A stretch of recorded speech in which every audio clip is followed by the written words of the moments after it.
सोचो, अगर कोई तुमसे बोले कि सिर्फ 12 महीने में $1 मिलियन कमाए जा सकते हैं, तो पहला रिएक्शन क्या आएगा? ये सब फेक मोटिवेशन है, इतना आसान होता तो हर कोई मिलियनर होता। और सच बोलूं, ऐसा सोचना गलत भी नहीं है, क्योंकि बाहर लोग सिर्फ रिजल्ट दिखाते हैं, पीछे का स्ट्रगल नहीं। लेकिन राइटर रायन मोरैन का कहना है $1 मिलियन कमाना इम्पॉसिबल नहीं है, बस लोग रॉन्ग डायरेक्शन में मेहनत करते हैं। कोई रैंडम आइडिया पर काम करता रहता है, कोई बिना प्लान के बिजनेस शुरू कर देता है, कोई प्रोडक्ट बनाता है लेकिन मार्केट को चाहिए नहीं होता, फिर बोलते हैं बिजनेस काम नहीं करता। जबकि प्रॉब्लम बिजनेस नहीं थी, प्रॉब्लम अप्रोच थी। और यही चीज 12 मन टू 1 मिलियन पूरी डिटेल में समझाती है। राइटर रायन मोरैन का कहना है, अगर तुम्हें बड़ा पैसा बनाना है तो पहले ये समझो कि पैसा आता कैसे है। मान लो तुम 10 रुपए की चीज 10 लाख लोगों को बेच दो तो 1 करोड़ बन जाएगा, या फिर 1000 रुपए की चीज 10,000 लोगों को बेच दो, फिर भी वही अमाउंट बनेगा। मतलब गेम सिर्फ प्रोडक्ट का नहीं है, गेम है लोगों की प्रॉब्लम सॉल्व करने का। और यही चीज रायन ने बहुत जल्दी समझ ली थी। लेकिन शुरुआत में उसकी हालत भी खराब थी। उसने अपना पहला बिजनेस शुरू किया, नाम था जेन एक्टिव स्पोर्ट्स। वो योगा मैट्स, टॉवल्स और फिटनेस प्रोडक्ट्स बेचता था। सुनने में कूल लगता है,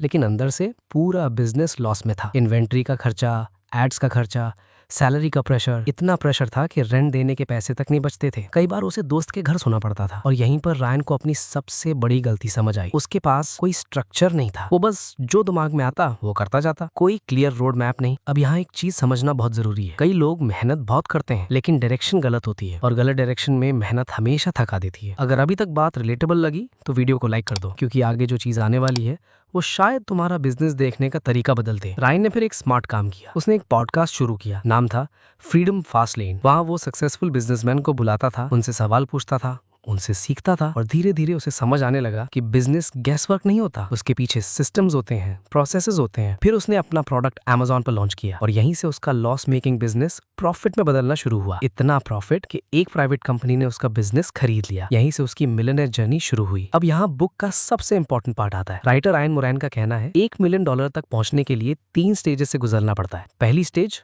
ग्राइंड स्टेज, दूसरी ग्रोथ स्टेज, और तीसरी गोल्ड स्टेज। पहली स्टेज में सबसे बड़ा सवाल होता है क्या बेचना है। यही लोग सबसे ज्यादा फेल होते हैं, क्योंकि लोग वही प्रोडक्ट बेचते हैं जो ऑलरेडी हर कोई बेच रहा है। लेकिन स्मार्ट लोग प्रॉब्लम ढूंढते हैं। बुक में बॉल मिलर की कहानी बताई गई है। उसे इंसोम्निया था, रात में पॉडकास्ट सुनते सुनते सो जाता था, लेकिन हेडफोन्स अनकंफर्टेबल थे। तभी उसके दिमाग में आया, अगर कंफर्टेबल स्लीपिंग हेडफोन्स बन जाए तो। उसने एग्जिस्टिंग हेडफोन्स खरीदे, उनका मॉडिफाई किया, ऑडियो बेटर किया, कंफर्ट बेटर किया, और फिर बना कोजी फोन्स। लोगों को प्रोडक्ट इतना पसंद आया कि Amazon पर बेस्ट सेलर बन गया। 4 साल में करीब $6 मिलियन रेवेन्यू। लेकिन यहाँ ट्विस्ट आया, उसने प्रोडक्ट का पेटेंट नहीं करवाया था। फिर कॉपी कैट्स आने लगे, लोग सेम प्रोडक्ट कम प्राइस पर बेचने लगे। अब यहाँ बहुत लोग हार मान लेते हैं, लेकिन पॉल ने क्या किया, उसने कंपटीशन पर फोकस नहीं किया, उसने प्रोडक्ट बेटर करने पर फोकस किया, कस्टमर रिव्यूज बेटर किए, एक्सपीरियंस बेटर किया, और यही चीज उसे आगे लेकर गई। मतलब मार्केट में जीत हमेशा चीपेस्ट होने से नहीं मिलती, कई बार बेस्ट होने से मिलती है। Finance book chapter by chapter के लिए इस चैनल को सब्सक्राइब करें, और अगर तुम चाहते हो कि 12 मन टू 1 मिलियन का नेक्स्ट चैप्टर भी आए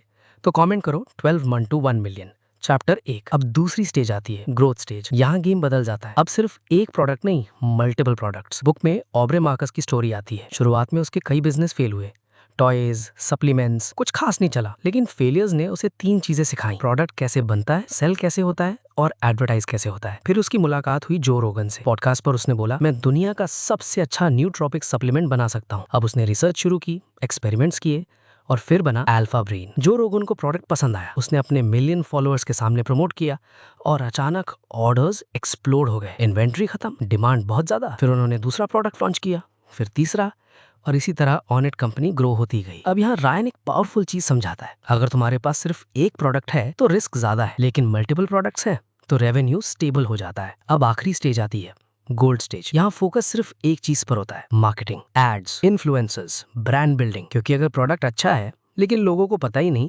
तो सेल्स कैसे आएंगी। रायन कहता है, इस स्टेज में पैसा वापस बिजनेस में डालो, री इन्वेस्ट करो, स्केल करो। और फिर आता है एक हिडन सीक्रेट, Amazon FBA, मतलब तुम प्रोडक्ट सोर्स करो चीप रेट पर, मोस्टली चाइना या वियतनाम से, फिर उस पर अपनी ब्रांडिंग लगाओ, और Amazon की हेल्प से डिलीवरी, स्टोरेज, शिपिंग सब हैंडल करवाओ। इसे कहते हैं व्हाइट लेबल बिजनेस। माइक्रोमैक्स भी यही करता था, मैन्युफैक्चरिंग खुद नहीं, ब्रांडिंग अपनी। और यही मॉडल रायन ने यूज किया। लेकिन यहाँ एक चीज बहुत इंपॉर्टेंट है, वो हमेशा छोटे बैच से शुरू करता था। क्यों? क्योंकि कस्टमर फीडबैक सबसे इंपॉर्टेंट होता है। बुक में ट्राइब फिटनेस का एग्जांपल दिया गया है। उन्होंने आर्म बैंड बेचना शुरू किया। पहला बैच परफेक्ट नहीं था, लोगों ने बोला साइज छोटा है। उन्होंने नेक्स्ट बैच में साइज बड़ा किया, फिर और चेंजेस, फिर और इंप्रूवमेंट्स, धीरे धीरे उनका प्रोडक्ट कंपेरेटर से बेहतर हो गया। मतलब विनिंग प्रोडक्ट एक दिन में नहीं बनता, लगातार ट्वीकिंग से बनता है। और आखिर में रायन एक मैजिक नंबर बताता है, 25 सेल्स पर डे। बस अगर तुम कंसिस्टेंटली 25 सेल्स पर डे तक पहुंच गए तो बिजनेस कंप्लीटली बदल सकता है। लेकिन उसके लिए शुरुआत में ग्राइंड करनी पड़ेगी, रिसर्च करनी पड़ेगी, फेलियर्स झेलने पड़ेंगे, क्योंकि इजी पैसा किसी को नहीं मिलता, लेकिन स्ट्रक्चर्ड मेहनत वो अक्सर रिजल्ट देती है।